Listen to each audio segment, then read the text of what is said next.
लोकनेते बाबासाहेब चोरेकर यांचे पुतणे बाळासाहेब चोरेकर यांना जंगलवाडी ते साखरवाडी दरम्यान मारहाण करण्यात आली. चोरे भागातील वाडे वस्त्यावर फिरायचे नाही असे म्हणत भाजपचे उमेदवार मदन काळभोर यांच्या बंधूने त्यांना मारहाण केल्याचा आरोप त्यांनी त्यांच्यावर केला आहे.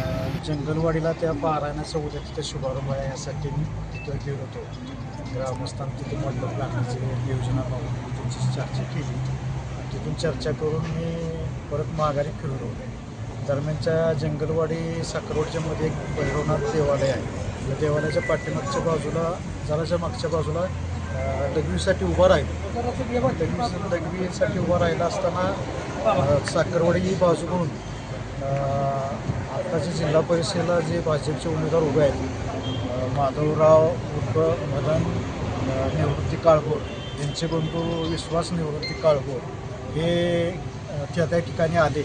गाडीतनं पुढंच बसलेले होते. गाडीतनं उतरले आणि डायरेक्ट येऊन मला मारहाण करायला. मी जे बेसावत होतो, लघवीला उभा राहिला असताना बेसावत होतो.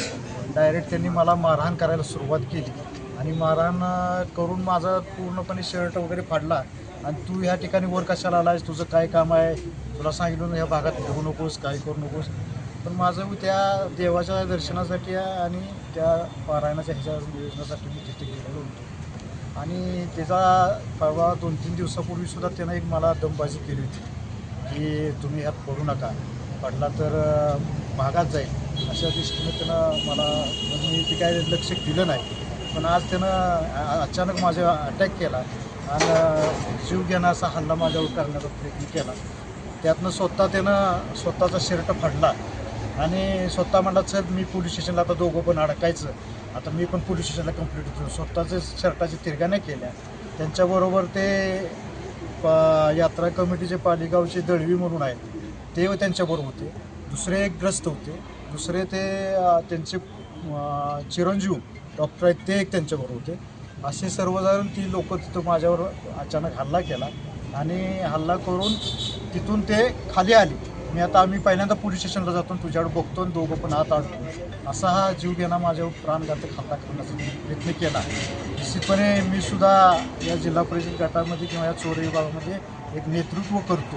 आणि नेतृत्व ही काय कुठल्या राजकारणापायी नाही, सामाजिक काम म्हणून मी करत असताना असा समाजाच्या कामाशी येणाऱ्या माणसाला ह्या निवडणुकीच्या निमित्तानं हे जे भाजपचे उमेदवार जे दहशतवाद जो या विभागात पसरवला जातो आणि गोरगरिबी जनतेच्या नाहक जनतेला त्रास देऊन मतं मिळवण्याचा यांचा आटोक्यात प्रयत्न. आता तुमची पुढची प्रक्रिया काय आहे?